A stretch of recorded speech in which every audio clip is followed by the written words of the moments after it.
La construction est-elle la manifestation du bien et la destruction celle du mal? Hugo, exprimant la réalité des siècles et de l'histoire, écrit « La ruine est promise à tout ce qui s'élève », comme une fatalité de toute l'humanité détruite par le processus d'un temps, souvent accéléré par la guerre, c'est-à-dire l'homme lui-même. La désœuvre. Une fois mis à part les cas de démolition nécessaires au fait d'écarter certains dangers, la destruction est-elle l'œuvre, entre guillemets, du mal? Sa désœuvre, non-acte du désœuvrement, l'ennui, le fait de ne rien avoir à faire, à construire, parce que l'on manque d'idées ou de moyens, parce que la société ne nous a confié aucune tâche, aucun travail à accomplir, à ce point que détruire apparaît comme tout ce qui reste à faire, entre guillemets. Détruire serait alors un faire par défaut et guidé par la frustration de ne pouvoir construire, de ne pas pouvoir apporter sa pierre à l'édifice. Le mal du détruire serait alors inhérent ni au destin cosmologique, ni à l'individu destructeur, mais aux structures des sociétés, dont la nature parfois mortifère échappe tellement aux responsabilités politiques qu'elle devient comme une sorte de destin social. Détruire est en nous, notre pulsion, et à l'extérieur de nous, les conditions de nos vies. Le désastre. La désœuvre n'est ni le désastre ni la catastrophe. La désœuvre est l'état que la catastrophe, comme destruction, présuppose. La catastrophe est le moment où quelque chose ou quelqu'un est abattu.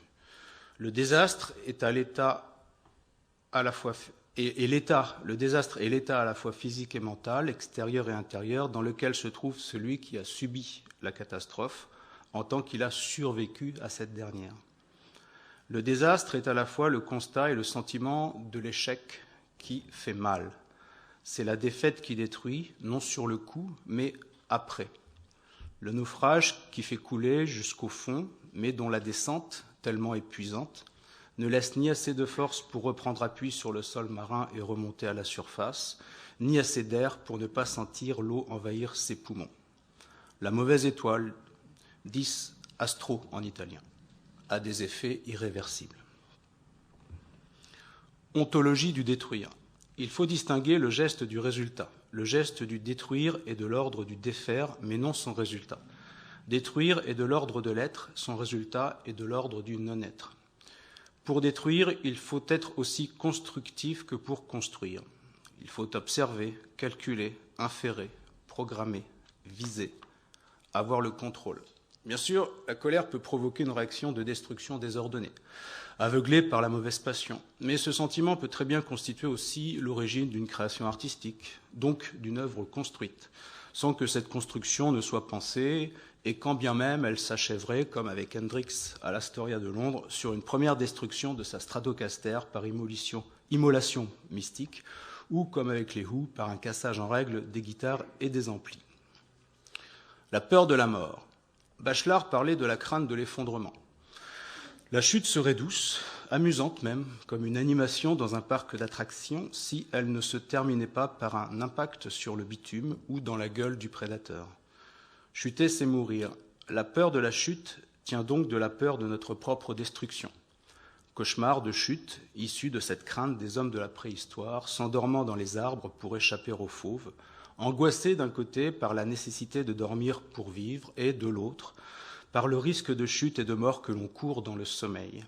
Être avalé par le serpent et, broyé de l'intérieur, être détruit, déchiré, déchiqueté, démembré, mangé par les loups, les restes laissés méconnaissables sur le sol. La destruction de la mort, ultime espoir. Alors, quitte à ne plus compter sur la vie pour réussir, pour se construire, et quitte à mourir, autant s'enfoncer dans les croyances de la mort, passer la ligne, percer le sol marin. Sophie et Diderot. Descendant jusqu'au fond pour y prendre une impulsion et remonter à la surface, nous trouons en fait le sol marin et nous descendons encore d'un niveau. Diderot voit dans la mort le seul espoir de retrouver de façon licite et permanente sa Sophie, son amante, dont il est séparé pour des raisons d'obéissance minimum au devoir moral qui détruisent l'amour. La mort des amants coupables n'empêche pas leur amour. La mort réalisera la loi d'affinité et donne l'espoir de voir les corps se griller jusqu'au mélange des cendres funèbres et des âmes atterrées, L'espoir, comme Diderot l'écrit à Sophie, je cite, « de me confondre avec vous quand nous ne serons plus ». Détruire en philosophie. Qu'est-ce que détruire en philosophie? Qui détruit? Les destructions philosophiques portent par essence sur des idées et sur ceux qui les portent. Dès lors, détruire n'est pas simplement objecter, ce d'autant que l'objection amène une réponse et donc une poursuite du processus de construction de l'argumentation. En philosophie, critiquer l'autre, c'est le provoquer, le faire répondre et donc le faire parler et donc le faire vivre. Ainsi, une destruction philosophique se mesure-t-elle à l'étendue du silence qu'elle crée autour d'une idée et d'un auteur, ou plutôt, exactement, à sa faculté de reléguer une idée au statut d'objet dans le musée des erreurs. Qui détruit donc en philosophie? Derrida déconstruit, Descartes démonte, Nietzsche détruit. Derrida exerce ce que Ricoeur nomme l'exercice du soupçon, dissection du discours afin d'y trouver le nœud creux, l'antimatière linguistique, le refoulé dont on suspectait le non-dit. Il s'agit de le questionner, de le faire parler. Le déconstructivisme, au fond, tente peut-être de reconstruire quelque chose sur les traces du collapsus, rendant bavard ce point muet issu d'une destruction traumatique, revivifiant par le sang neuf de la déconstruction le lieu nécrosé. La déconstruction est un mélange de construction hallucinogène et de destruction onirique.